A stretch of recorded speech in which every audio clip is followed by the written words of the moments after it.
తెలంగాణ మొత్తం జిల్లా అన్ని జిల్లాలు ప్రజానీకం మొత్తం ఎప్పుడెప్పుడా 27 తారీఖు అని కేసీఆర్ గారు ఏం మాట్లాడతారని కోట్లాది మంది ప్రజలు ఈ రాష్ట్రంలో ఉన్న కాదు ఇతర దేశాల్లో ఉన్నటువంటి వాళ్ళందరూ ఈవెన్ ఆంధ్రప్రదేశ్లో ఉన్నటువంటి ప్రజలు కూడా ఆ సభ ఎప్పుడు వస్తుంది ఏం మాట్లాడతారని ఎదురు చూస్తున్న సందర్భం. లక్షల మంది ప్రజలు గతంలో మేము మా పార్టీ కార్యకర్తలే వస్తారనుకున్నాం, వచ్చేది జనరల్గా సింపథైజర్స్ కొంతమంది వచ్చేది. కానీ ఇప్పుడు అన్ని వర్గాల వాళ్ళు బస్సులు దొరుకుతలేవు, కార్లు దొరుకుతలేవు. ఒక ఆయన వస్తూ ఇది ప్రభుత్వంపై తిరుగుబాటు సభ సార్, ఇది వేరే శ్రీలంకలో దాడి చేసి ప్రైమ్ మినిస్టర్ పైన ఆఫీస్ మీద ధ్వంసం చేసిండ్రు, దింపేసిండ్రు. ఇంకో దేశం మీద అట్లా చేసిండ్రు. ఇది ప్రజాస్వామ్య దేశం ఇండియాలో మనం చేయలేము కనుక మనం ఉన్న కోపం, ప్రభుత్వం మీద కోపంని దీంట్లో ఇటు చూపించాలి సార్, అందుకే వస్తాం సార్ అనే కసితో చూస్తున్నాం సభ. ఇది సభలు అనేటివి ఈ దేశంలోనే కేసీఆర్ గారు పెట్టిన సభలు. ఇదే వరంగల్లో 20 లక్షల మందితో సభ తెలంగాణ రాష్ట్ర ఏర్పాటు గురించి సంబంధ వర్గాలు వచ్చినటువంటి సందర్భం. కేసీఆర్ గారు అంటే ఒక చరిత్ర. రాష్ట్రం గురించి వితౌట్ పోర్ట్ఫోలియో మంత్రి చేసినటువంటిది, కేంద్ర మంత్రిగా. రాష్ట్రానికి అన్యాయం జరుగుతుందంటే ఇట్లాగా క్షణంలో రాజీనామా చేసి ఎన్నో రాజీనామాలు ఈ దేశంలో కేసీఆర్ గారు చేసిన రాజీనామాలు ఎవరు చేయలేదు, ఏ పార్టీ చేయలేదు, ఏ నాయకుడు చేయలేదు. అంటే పదవులు ముఖ్యం కాదు, నాకు తెలంగాణ ముఖ్యం అని చెప్పినటువంటి నాయకుడు. సంవత్సరం టైం ఇచ్చిండు, సరే చదువుకుంటారేమో చదువురని, తెలంగాణ బాగు చేస్తారేమో చేయని ఎన్నో హామీలు ఇచ్చిండ్రు. అబద్ధపు హామీలతో ప్రజలు నమ్మిండ్రు. సరే ఏమైనా ఛాన్స్ ఉంటుందేమో అని వెయిట్ చేసిండు.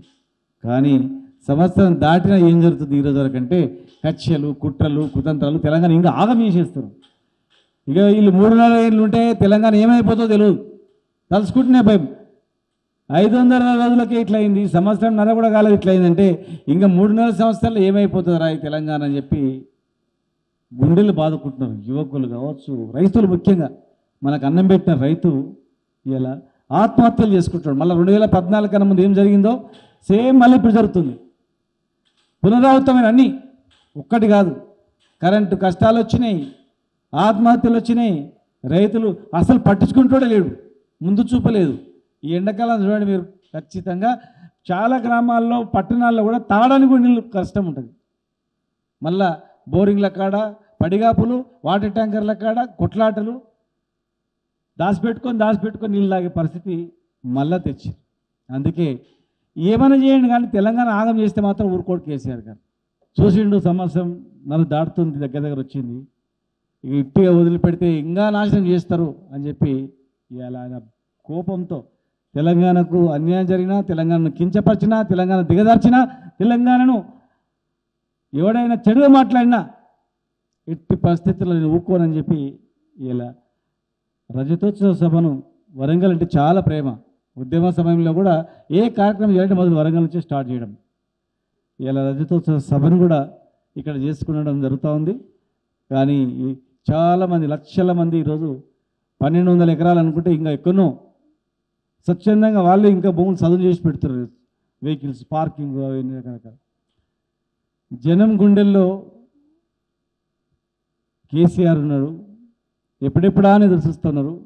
కేసీఆర్ గారు ఏం సందేశం ఇస్తాడో ఆ రోజు ప్రజలందరూ కూడా 1000 కళ్ళతో చూస్తున్నారు. వాళ్ళ సొంత పార్టీ కార్యకర్తలు కూడా ఊళ్ళలో ఎంత పని చేస్తున్నారా, మనము మన కాళ్ళు మన నరుకుటివరా అనే స్థాయి ప్రతి ఒక్కరూ చూస్తున్నాం. ఇక వీళ్ళు బాగు చేయరు, తెలంగాణను ఇంకా దిగదారుస్తారు తప్ప ఏం లేదు వాళ్ళకి. కేసీఆర్ గారు నాయకత్వంలో ఎక్కడుండే తెలంగాణను ఎక్కడ తీసుకుపోయిండు, ఇవాళ ఎక్కడికి వచ్చింది. దేశంలో అన్నం పెట్టే స్థాయి, సగము దేశానికి కరువు వస్తే కూడా తెలంగాణ నుంచి అన్నం పెట్టి బతికించే స్థాయికి రాష్ట్రంలో నెంబర్ 1 స్థానం తీసుకొచ్చిండు. జిఎస్టి దేశంలో 3వ స్థానం తీసుకొచ్చిండు. వృద్ధి రేటు దేశంలోనే అగ్రభాగం తీసుకొచ్చిండు. ఇవాళ అన్నీ వెళ్ళిపోయినాయి. టోటల్గా వ్యవస్థ మొత్తం చిన్న భిన్నం అయిపోయింది.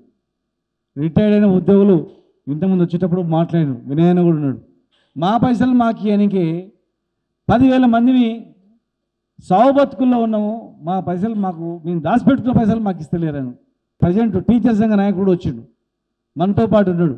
లేదు నేను వచ్చి మీకు వేదిక మీద నేను చెక్ ఇస్తా అంటే, వద్దురా బాబు లేనిపోని కుట్రలు చేస్తా నిన్ను, వద్దు అంటే, లేదు మేమంతా తెలంగాణ బాగుపడుతుందని తెచ్చుకున్నాం కానీ ఇంత ఆగమైతే అనుకోలేదు, నమ్మినాం మోసపోయినాం సార్ అని చెప్పి ఒక టీచర్ సంఘ నాయకుడు ఇక్కడే ఉన్నాడు. విద్యార్థుల నుంచి మొదలుకుంటే కులవృత్తుల నుంచి మొదలుకుంటే అన్ని విధ్వంసం చేస్తున్నాం రోజు రోజుకు. మొత్తం ఎలక్షన్ మేనిఫెస్టోని ఒక జోకులాగా చేసి పడేసారు. ఒక్క హామీ లేదు దానిలో. దళితులకు దళిత బంధు లేదు, బీసీలకు ఏ సహకారం లేదు, రైతులకు లేదు, ఏ ఒక్క కులానికి ఏ ఒక్క వర్గానికి ఏం లేదు. అందుకే ఈ ఆగమవుతున్న తెలంగాణను కాపాడుకునే బాధ్యత తెలంగాణ తెచ్చినోళ్ళకే ఉంటుంది. కనుక తెలంగాణ పిల్లల మీద ఎవరికి ప్రేమ ఉంటుంది? తండ్రికి ఉంటుంది, అన్నకు ఉంటుంది, తల్లిదండ్రులకు ఉంటుంది. తెలంగాణ తెచ్చినోళ్ళకు ఉంటుంది కానీ తెలంగాణ వద్దనోళ్ళకి ఎట్లుంటుంది? మొత్తం చైన్లు ఎండిపోతున్నాయి. కక్షతో కాళేశ్వరం నీళ్లు నింపకుండా కాళేశ్వరం నీళ్ళు లిఫ్ట్ చేస్తే అంత బాగుందని అనుకుంటారు. మనం అబద్ధం చెప్పినామని చెప్పి ఇటు కాళేశ్వరాన్ని ఎండగొట్టిండ్రు, దేవాదుల ప్రాజెక్టుని కరెంటు బిల్లు కట్టక దాన్ని ఎండగొట్టిండ్రు, శ్రీశైలం నుంచి నీళ్ళు తీసుకుపోతుంటే చూస్తూ ఊరుకున్నారు, జూరాల నుంచి నెట్టెంపాడు నుంచి మొత్తం ఎండిపోయినాయి. తెలంగాణ మొత్తం కూడా రైతాంగం అక్కడో ఇక్కడ పండితే వడగండ్లకు అకాల వర్షానికి నష్టపోయింది. దిక్కుతోతని దిక్కులు ఈరోజు రైతన్నలు రోధిస్తున్నారు.